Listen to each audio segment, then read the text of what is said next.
Mahina ang muscles niya, talagang nakagaroon lang.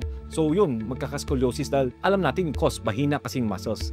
Pero usually, idiopathic ang cause. Hindi natin alam. Pagka yung severe na nga, sobrang severe na. Kasi dahil imbalance na yung muscles mo, saka bone, basakit talaga sobra to. Tatagad pa, so yung pinapabrace natin para mapilitan mas stretch, para hindi lumala mas mabilis.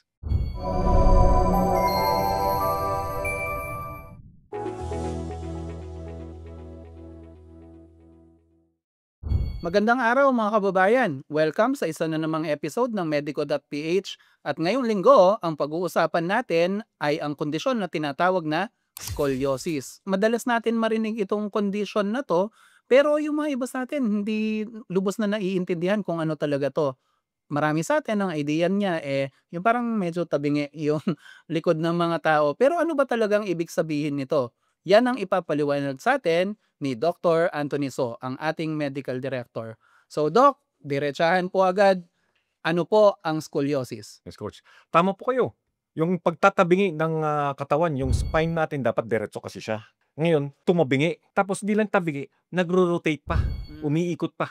Kaya nga, mapapansin mo, uy, bakit mas malaki ang dibdib ko dito kaysa dito, flat, ditong bilog. O yung sa likod ko, yung scapula ko, medyo mas malaki kaysa yung sa kaliwa, mas maliit. Yun ang Yun ang scoliosis. Opo. Doc, ibig sabihin nito kasi yung spine, di ba, dapat diretso pero parang S-shape po ba siya? Tama po ba? Ang spine, kapag titingnan mo from harap papunta likod, diretso lang yan. Diretso lang. Diretso lang siya. Pero pag tiningnan mo yung sa side, siyempre medyo may konting kuba tayo, di ba? May konting kuba. Tapos yung likod natin ay medyo nakakonting liad tayo. So may konting S-shape. Normal lang yan. Pero pagka sa harapan, nakita mo medyo naka-S-shape ako ngayon, ganito, yan, may scoliosis na ako ngayon. Okay. Ano pong nagdudulot ng scoliosis, Doc? Okay, may tinatawag na idiopathic. Ang ibig sabihin ng idiopathic, hindi natin alam. Which is 80 to 90% ng scoliosis sa tao ay hindi natin alam. The rest, yung 10% lang ay known cause. Ano ibig sabihin nun? Minsan dahil nagpo-opera sa likod, so humina ang isang muscles, kaya nga medyo imbalance ang muscles, kaya nga nagkaroon ng scoliosis. Or may mga iba, may neuromuscular disease, yung mahina ang muscles niya, talagang nakagaroon lang. So yun, magkakascoliosis dahil alam natin yung cause, mahina kasing muscles. Pero usually, idiopathic ang cause. Hindi natin alam. Hindi natin alam. May mga tao ba, Doc, na pinanganak na gano'n yung spine nila, medyo tabingi? Meron pero rare. Usually, nangyayari to adolescent ang tawag natin, 10 years old to 17 years old. Oh, Yun, usually yun. habang nagde-develop po yung Yung katawan, Doc? katawan at tumatangkad. Apo. Okay. Doc, may mga sintomas po ba itong scoliosis o isang bagay ito na malalaman na lang 'pag na-X-ray ka? Okay.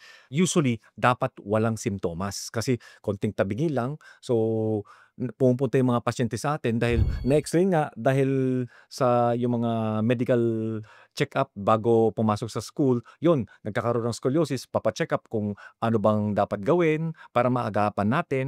Yun, just sa X-ray kasi ganito, pagka medyo tabingi, ang measure ng isang doktor, yung tabingi nito, tsaka yung tabingi nito, gagawin na 90 degrees, nagkakaroon ng angle, yung Cobb's angle. Yun ang measurement, Cobb's angle. Ang Cobb's angle, kapag konting tabingi lang, 0 to 9 degrees, hindi po siya tawag na scoliosis. Ang scoliosis, ang mild scoliosis is 10 to 20 degrees. Tapos ang moderate scoliosis is 20 to 40 degrees. At yung severe scoliosis is 40 degrees onwards. Okay, so 40 degrees, medyo nakagano'n na ho Oo, yun, Doc. oo, may mga iba umabot ng 60 degrees. So yun, delikado. Masakit ho ba 'to? Kung medyo mild lang gano'n, yung hindi pa napapansin sa lakad ng tao na tabingi? Kung mild lang po, hindi masakit. Okay. Kaso pagka yung severe na nga, sobrang severe na, talagang kasi dahil imbalance na yung muscles mo saka bone, basakit talaga sobra to. Okay. Sa inyong medical practice, Doc, 'pag pinupuntahan kayo ng pasyente at sasabihin scoliosis ang problema, meron po bang mga treatments ito, nako-correct pa ba 'to? Anong puwedeng gawin ng mga doktor para matulungan ng mga pasyente? Ang scoliosis, usually sa 10 pasyente, siyam ay mild lang, kaya nga huwag kayong mag-alala.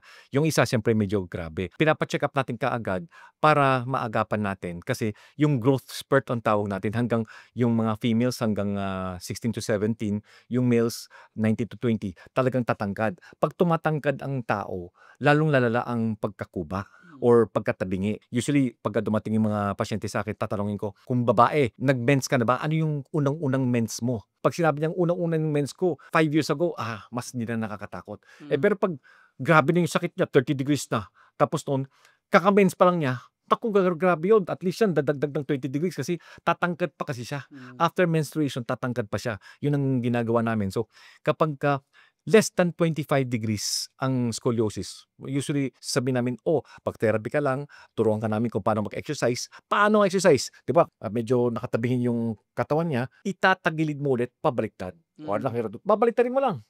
Sakit ho ba yan? Medyo may konting sakit dahil sa stretch, pero hindi naman. Tapos usually nga, pag pinapakuha ko ng unan, lalagay dito para higay mo, para ito yung unan, para dumiretso. Yun ang maganda. Para hindi na mag-brace. That's 25 degrees. Pero pag 25 degrees on hanggang 40 degrees, pinapabrace namin. Lalo na kung matagal pa mag 17 years old, itatagad pa, so yun pinapabrace natin para mapilitan ma-stretch habang nag-aaral, naka-stretch para hindi lumala mas mabilis. So mas mahirap palang ma-diagnose ng ganito pag bata-bata ka pa at lalaki ka pa, no, Doc? Oo nga, no, napansin ko madalas, minsan yung mga bata na iba, normal, tapos pag tumangkad sila ng sobra, yung parang nakukuba or natatabingin ng konti, na, Doc? Tama kayo, Coach. Kasi bakit? Yung buto kasi natin mabilis lumaki. Pero yung muscles mabagal. So napagpag-iwanan, so nagiging ganito. Ito yung muscles, ang bagal eh. Ang ganda ng buto, di gumagano. Dahil hindi masuportahan ng muscle. Muscles ang bagal kasi. Opo. Okay. So marami naman palang treatments. Paano sa mga mas nakakatanda, Doc?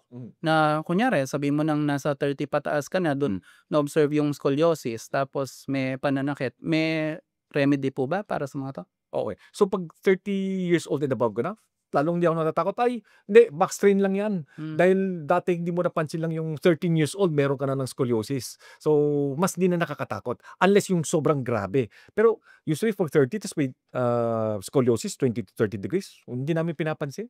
Okay. So, hindi naman pala ganun grabe. Kasi hindi na lalala. Kasi parang puno. Pag yung puno, pag matanda na yung puno, hindi na lalala. Pero pag habang lumalaki pa yung puno, dito yung araw, di ba, gumagano'n? So, kailangan mo lagyan ng tangkay para dumiretso. Yun lang, dahil lang doon. Pero pag malaki na siya, matanda na, pabayaan na natin. So, kunyari, bata ka, scoliosis, tinitreat ka. May mga bawal po bang aktibidades like exercise, sports, ganun? Yung nga yung pinaka-ayaw nating misconception. Ang scoliosis parang siyang sakit na grabe, pero wala, normal lang, konting tabingi lang. So, kapag may scoliosis ka, normal ka. Pwede ka mag-exercise, pwede ka mag-swimming, pwede ka mag-jogging, pwede ka mag-physical exam. Mas maganda pa nga mag-physical exam ka. Normal lang po kayo. Okay. So, that's a relief. Tsaka makakatulong po dahil napapalakas din ang katawan mo, no, Doc? Yes. Para Tapos, mas masuportahan. meron pa nga, napag-usapan namin, merong weightlifter nga talagang sobrang laki ng katawan, champion. May scoliosis, pero nagwe-weightlifting. So, talagang hindi balakid ang scoliosis. Except nga, kung talagang sobrang grabe, yun, dun tayo na problema. Ito, question lang, Doc. Kasi marami sa mga viewers natin nakaramdam na ng mga pananakit ng likod, slip disc, yung mga ganyan. Pwede bang maging isa sa mga nagko-contribute na magka-slip disc ka in the future yung may scoliosis kayo, Doc? Or hindi naman? Okay. Usually hindi. Lalo na yung degrees na 30 degrees or less. Usually nga, dahil hindi, masakit ang likod ko dahil sa scoliosis, hindi po. Pag less than 30 degrees yun. Pero pag medyo grabe na, kuwari mga 50 degrees, yun. Pwede kasi dahil sa sobrang curve kasi siya, yun, nakaka-cause ng severe back pain. Okay. Pero kung 30, yung mga mild, okay lang po, Doc? Okay lang. Okay. Super dami nating natutunan.